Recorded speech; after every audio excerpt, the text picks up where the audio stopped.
Now, when we had left Lambic, we went and had taken all of our photographs. And many of the photographs were with the wedding party were taken over at Conway House, Dunmurry. Of course, my home, my mother's home, and of my late father, John. And I wished to have everything, the wedding reception there with the memories of my father all about. And on all the paneled walls, all his trophies and his sword collection. So memories of my father were with me, and it made me feel as if he was there. One of the photographs that was taken is the back of the house, and you can see all the chairs laid out in preparation for the wedding picnic outside. And my husband actually notated the back of it and put his initials on the back, and he notated the back of it that he was approving all these pictures from photographer Robert Welch. Of course, he was there at the wedding as well, besides just to take photography, but as a guest as well. And then there was a few of our wedding party.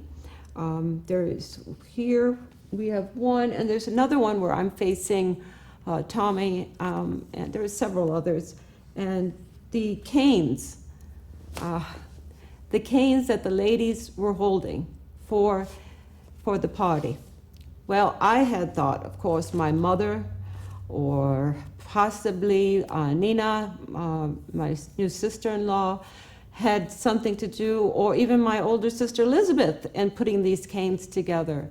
But no, I come to find out in decorating these canes, my fiance and new husband-to-be, Tommy, would have been helping them decorating these canes with sprigs of sweet pea and blue and pink ribbons at the top. And at the end of the reception, when we would be on our way next to the solicitor's office and then on to Olmsted, Lord Pirrie's Olmsted for our wedding night, we would leave underneath an archway of canes made by the attendants.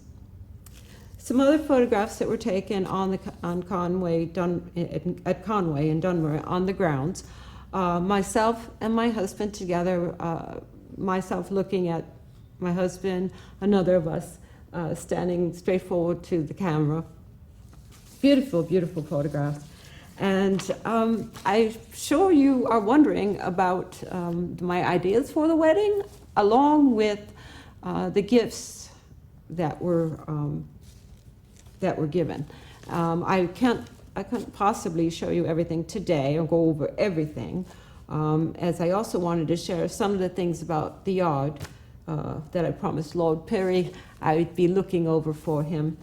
But for instance, this here is the Edith Carlisle. This is from her wedding, and this is from her actual wedding album. And I was so taken by her wedding gown. They were married in April of 1905, and I took many of the ideas from her wedding gown for my own, with the cream silk, off-white wedding gown. So I took a lot of the ideas and added some Honington's lace and a few other things. But she actually had taken this out of her wedding album that my husband had attended in the guest book, and she actually gave us this wonderful photograph of her and her new husband.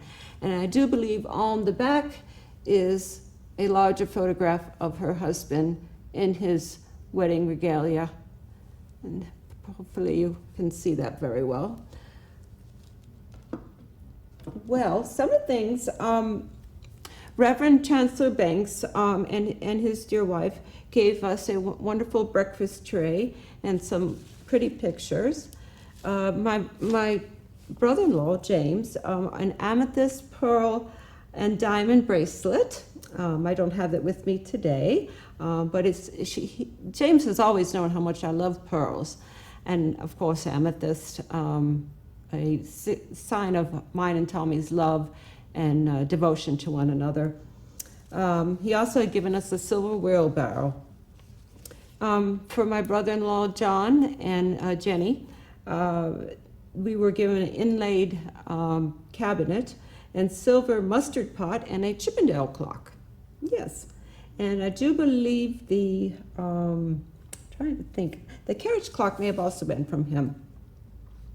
From cousin Oscar Andrews and his wife Irene, we received 4 silver flower vases, much similar to this one here that I will be telling you about right here in the corner. That is actually one for the White Star Line. And I'm trying to see, cousin Robert, we received a tea caddy. But of course, I'm sure you're interested as what Tommy and I gave to one another. So from the bride to her bridegroom, I gave Tommy waistcoat buttons made of mother of pearl. Beautiful, absolutely beautiful. Cufflinks, and the thing about the cufflinks, and of course his wedding ring. The cufflinks and the wedding ring, they had beautiful olive vines etched in there. And in the cufflinks there was actually diamonds added in. And I thought these were just perfect to give to Tommy on our special day. From the bridegroom to the bride, I received a beautiful pendant. And the pendant was made of emerald, pearl, and diamonds. And it was in the shape of a bee. Yes, in the shape of a bee. And as you all recall, or as you know, many that spend the time with my husband at Ardara from time to time, he loves his bees, and he takes such good care of the hives there. And I've always admired him for that. And he has taught me so much about the hives and how they interact and how everyone has a job. So without too much on that, he had a pendant made for me, a brooch, and that's what I wore at the wedding, his brooch, in the shape of a bee. Some of the other items we received from my brothers, James, a silver rose bowl, Frank, a breakfast and dinner service, Eva Andrews, afternoon tea cloth, one of my bridesmaids. Let's see, Colonel Barber, I've written everything down because when you see these photographs of the room, on both sides of the room, with all my wedding gifts, our wedding gifts, there's just so many of them. So I thought to pick a few to tell you about. The tea cloth. Let's see. Colonel Barber, of course, my uncle over in Paterson, New Jersey, and Thomas Barber, fruit dish. And Colonel Barber gave us a check to put towards funds to put towards whatever it is that we wish to use the funds on our honeymoon, or to furnish our new home that we will have. And I think my brother Harold and his wife, a silver candlesticks. Now, I spoke to you about Robert Welch. A few things about Robert Welch, the photographer. Yes, indeed. He is our photographer at the yard. He took many wonderful photographs over the years of all the different ships as the lock was being dredged.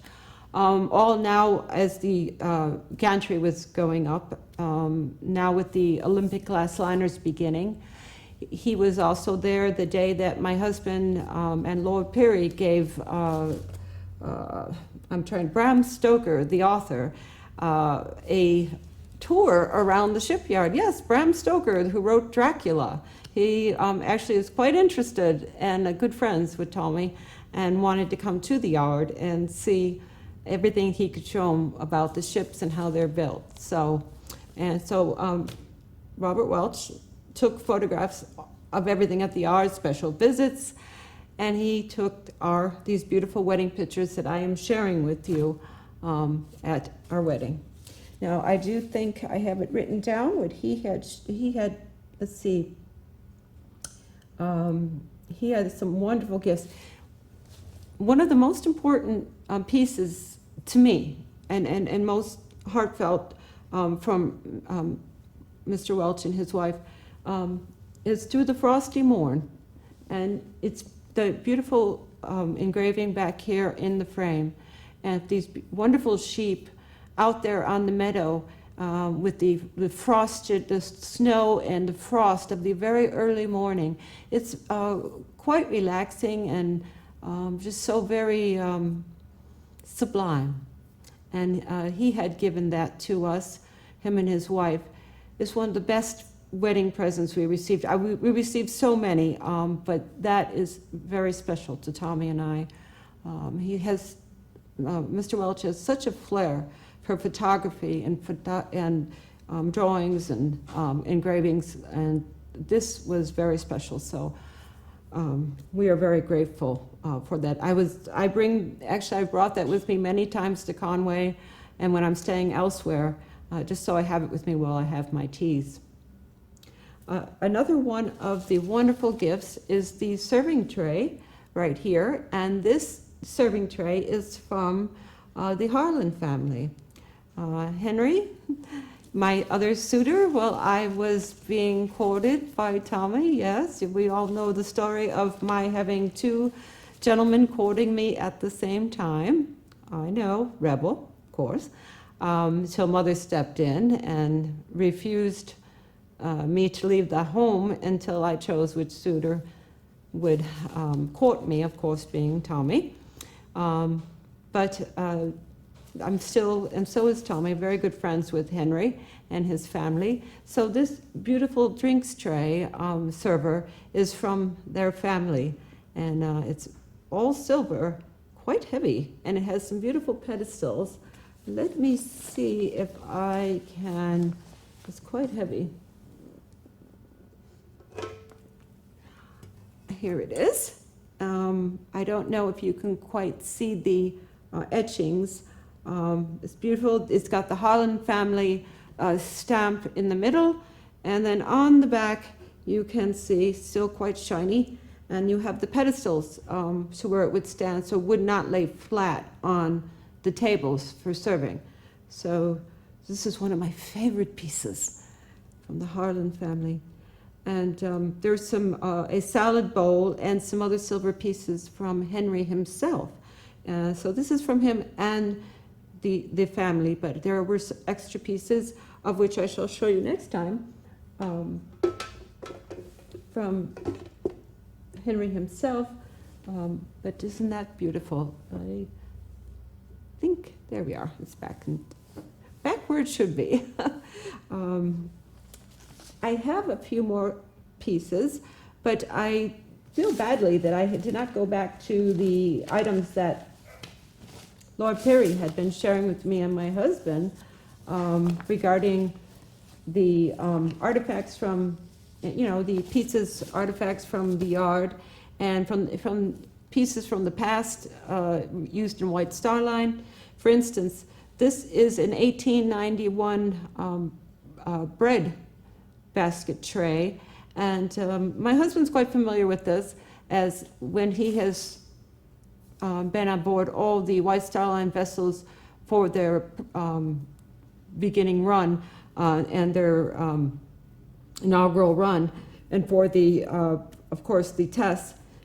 Many a times the bakers have been kind enough to bring my husband fresh bread in the morning, and as you can see, this is here with the baker's tray with the Bergy emblem on there of the White Star Line. I think it's best I leave it there where you can see it. Now, I was speaking of a lot of the silver flower vases that were given to us at our wedding, and here, which I did promise to share with you. Now, Lord Peary tells me that this flower vase will be on, it has been used in many of the other vessels, and will be used in the Olympic class liners as the bread tray and others like that. You can still see the etching and the Bergy, the emblem, White Star Line, and these are actually going to go on the tables in the ladies' reading and writing room, and they'll all have little things of roses and fresh flower for the ladies when they're in there. And I thought it's quite similar to the ones that I had received for the wedding, but all the etchings is so beautiful. And Lord Perry tells me this will again be used on the Olympic class liners. He was also speaking to me that when he was here, he had brought over a few pieces from the yard. And some of these pieces that he had brought over, for instance, this is, and you say a pocket watch, or should I say what's left of a pocket watch? And I do think some gentleman is missing this. Lord Perry found this below the gantry last week in the mud, and he's trying to find who has put in a claim for a missing watch. It must have hit the ground and shattered everywhere. Of course, the glass is long gone, along with the rest of it. But it says the shop name here, right here in Belfast, etched in the back. So that's one of the pieces he had brought over this week, showing me, and he and Tommy are trying to place who that belongs to. And then he shared with me, since I'm not able to, I don't go to the yard very often, some of the pieces that they have there for the workers.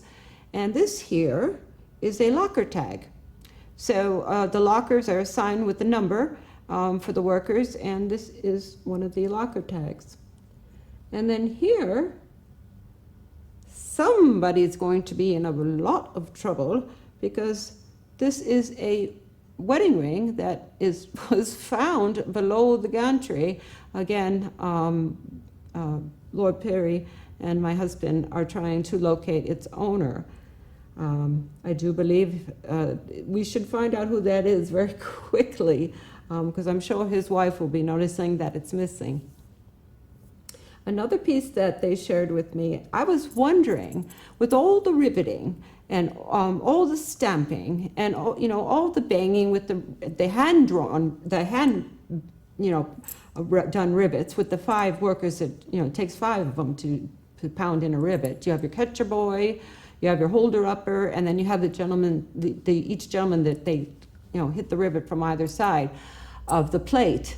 And with all the banging and of course the riveter that they use at the turn of the bilge and other pieces of machinery, it's very loud at the yard. And Tommy tells me that you can become quite deaf due to the time, or due to the level of the kind of noise that's being put out over there. You can't hear one another. You could be standing right next to one another and you can't hear, he tells me, what the other is saying. So he says this is what they use at the yard. These are yard whistles. And I shall, yes, but a lot louder, of course, at the yard, so they can get your attention. And my husband tells me these whistles were used right from his apprentice days there at the yard. To get your attention, so everyone can communicate and the boss can tell you what you need to do, or what else you can be doing, or where you need to, another area of the yard that your help is needed. So those are some more of the items from the yard. Now this, but I will say, before I go on to anything else, it has been, as I said, all too consuming. And there many of the days, Tommy goes to work in the dark, in the early morning, and he comes home in the dark. Yes, poor fellow. And his legs have been aching him very badly as of late. So some of the walking sticks that he received for the wedding have come quite in handy. And of course, the walking stick that was given to him by the workers as well at the yard. But, well, enough of the yard. I wanted to get back to our wedding. Quite a mix that I've been looking at, yard items and our honeymoon, our wedding. Now, this carriage clock here was given to us by Dr. John Byers and his wife for our wedding. And it's perfect size. My husband actually keeps that right at his bedside. Just wonderful, wonderful clock.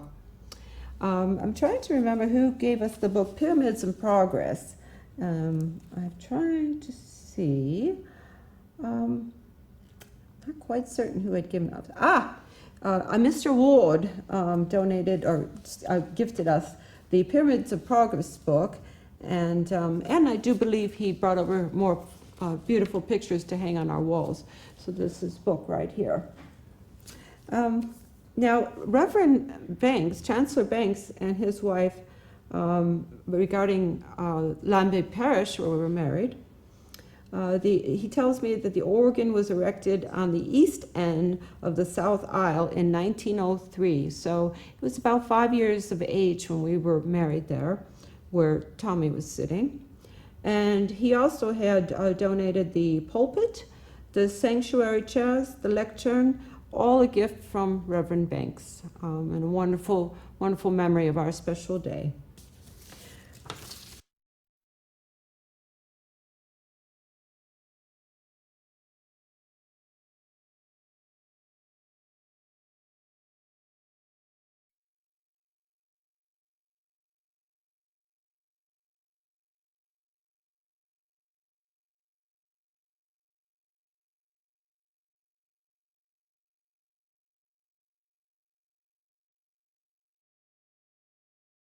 If you like what you see, and I truly hope you do, and all of this, all here at CTSB hope, please like and subscribe. Your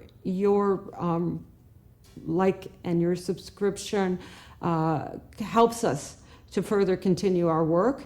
Titanic Mrs. Thomas Andrews actually has a good part of their honeymoon and wedding collection, Mr. and Mrs. Andrews.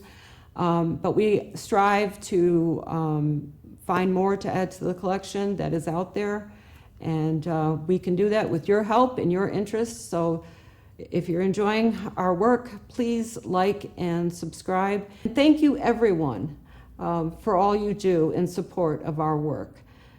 Wishing you a wonderful time, and don't forget to like and hit that subscribe button. Have a wonderful day.